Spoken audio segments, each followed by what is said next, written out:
wonder how important advancing in the tournament is. You speak a lot about your program and program versus team, and just how important it is to win a few games here for the advancement of your program. I have a quick question before that. Are coaches allowed in this room?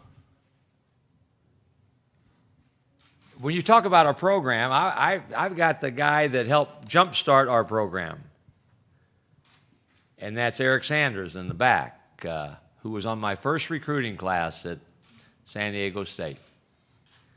And he epitomizes, Eric does, what a student athlete should aspire to. Graduated on time in 4 years, came in, no disrespect, with a broken jump shot, and turned out to be one of the premier players in the Mountain West Conference when he graduated. He's now on Marvin Menzies' staff at New Mexico State and has done a great job with Marvin.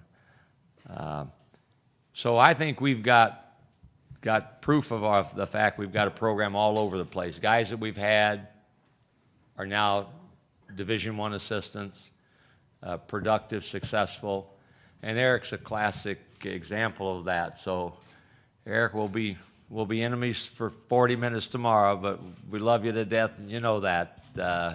And if you win, we'll be your biggest fans, and I know you will be for us if we win. We want to win, Kevin. We want to win. We want to come here and find a way to get a win and see if we can continue to grow the program. And that's our goal. And I know that's Marvin's goal at New Mexico State, to do the same thing. We're proud of what we've done.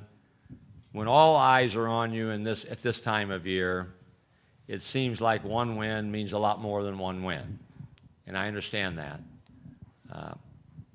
So hopefully we will do that for ourselves first. Our league, we got a great league. Our commissioners here, we got a great league. And our league last year got 5 in, only won 2 games. And everybody talked about, why did you get 5 in? But our league deserved 5 last year. We have 2 in this year, and we're both good teams. So, long answer to your question, but we feel like we've proven that we've got a program that has sustained itself. Coach X and Winston were just in here, and they were talking about the impact of the Florida Gulf Coast loss. Mostly from the standpoint, not so much they really took the team lightly, but that it proved that a low seed could beat a higher seed in the NCAA tournament. How much has that helped in preparing for a team that I know you as coaches are concerned about? And how has that experience last year helped your players to focus on a number 13 seed that maybe doesn't play like a 13 seed? When we played Florida Gulf Coast last year, they became the story, the underlying story for the NCAA tournament. I remember we came in before we played them, and somebody that couldn't think of a better question said, what does it feel like to be going up against the most interesting man alive? And I just looked at them, and they won. I don't think I'm not thinking Florida Gulf Coast and what they did to Georgetown and then us. If our kids were not immensely impressed when we popped in the tape when New Mexico State beat New Mexico at New Mexico, then we won't win. But they were. They were very impressed with what they saw on tape, with a team that was well coached, knew what they wanted to do, controlled the pace, tempo of the game, and were the better team that night. Coach, you were talking about building a program. You have a fair number of transfer players on your roster and have. What's the art, I guess, to keeping a program going when you have players who might not be there from the start or for the whole time? It used to be that there was a stigma of some type attached to schools that recruited outside of the high school ranks. You were not considered able to or be able to compete with the blue bloods. Well, now the Blue Bloods recruit transfers. They take one and dones. They take guys who have graduated and have 1 year left.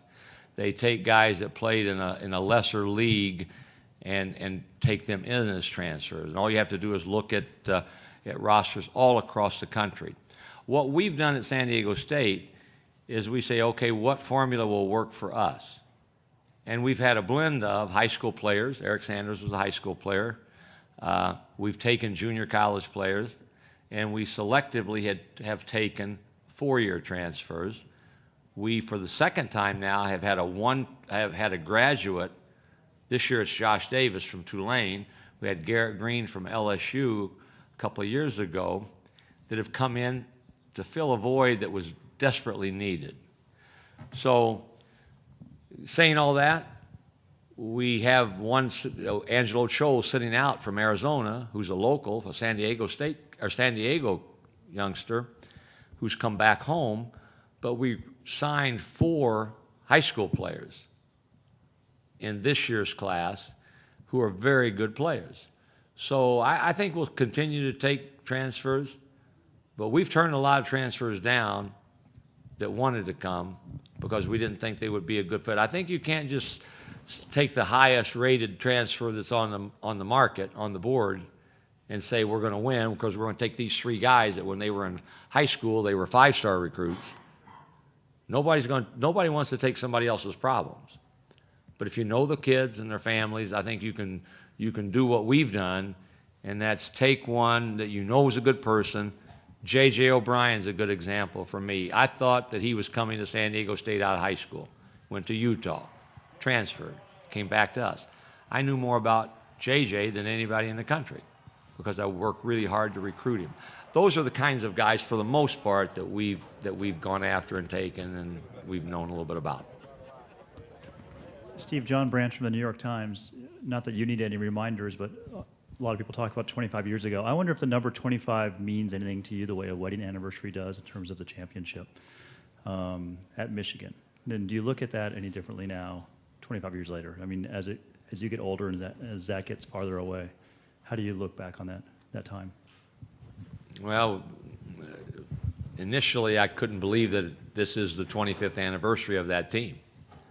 I remember we're in our arena, Viejas Arena, waiting for the selection show to come on, and when it came on, it had a little collage of different situations and different people, and I smiled and got goosebumps when they showed Glenn Rice in that collage.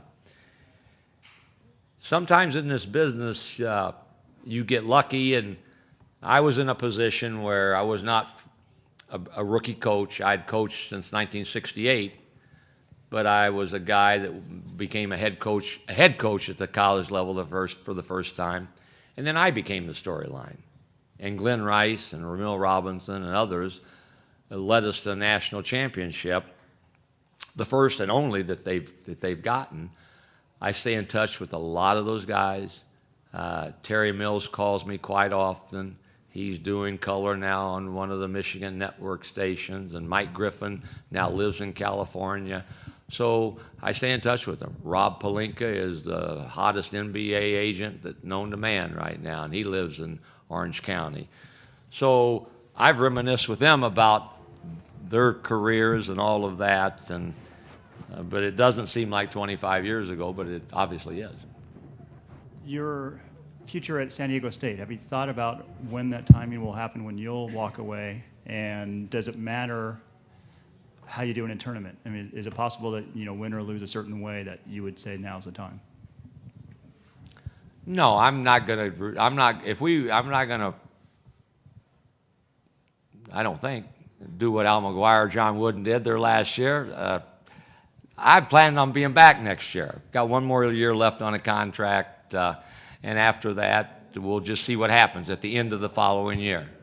We'll see how it goes. The one thing that I'm really pleased about is Brian Dutcher, who's been with me forever, has been named the next head coach.